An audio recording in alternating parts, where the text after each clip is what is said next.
Wewe. Hebu zima hiyo ujinga. Landlord na wewe sometimes. Zima hiyo pusi nitakupiga mbauza. Zima hiyo pusi. Sasa watu hizi sherekea hata kidogo ujue Arsenal imeshinda. Wewe. Nitakupiga mbauza ngaya. Sawa ndio hiyo. Nongwe. Kazi ni kupiga kelele. Kelele Arsenal imewin. Umeinvest kwa muziki, speaker kubwa ya Crusade unaweka kwa nyumba yangu.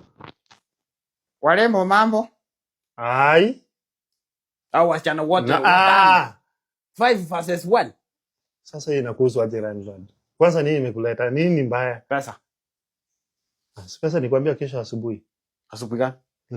Kesho. Kwani nini mbaya? Lazima ukuje kuniibisha hapa. Niwekea tote basi. Sawa, ngoja dakika moja. Warembo wa mchambo. Ndio naweza watanua dakika moja. Mimi ni mtu wa mafomu. Unaona vile niko hivi. Naweza wapea fomu moja ndio mjue huyu bwana yenu hana haki. Sasa unachukua landlord 49 shilingi. Hey. Unaweka kwa ringenye yako kwa bayo unapewa 5k. So nataka kuniongea mpaka nikiwa. Hiyo inaitwa mali wewe. Nataka kuniongea nikiwa. Kuongea. Kwa tot uende. Unaniwekea maziwa? So umeitisha tot. Umesema ni tot ya nini? Tot ya pombe. Kai. Pombe ni ya walembo. Pombe ni ya walembo. So kasikia maziwa ndio ya wanaume. Ya wazee. Niwekea tot. Mimi nataka pombe. Nikuwekea tot moja ni 5,000. Tunakata kwa rent.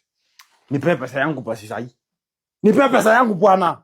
Tumeshare agreement ni agreement. Tulisema asubuhi. Simama juu. Sipendi ujinga. Niwekee tot. Niwekee tot ya maziwa. Wewe. Landlord usifanye hivyo. Aje. Niwekee tot ya pombe. Pombe hata ilikuwa account.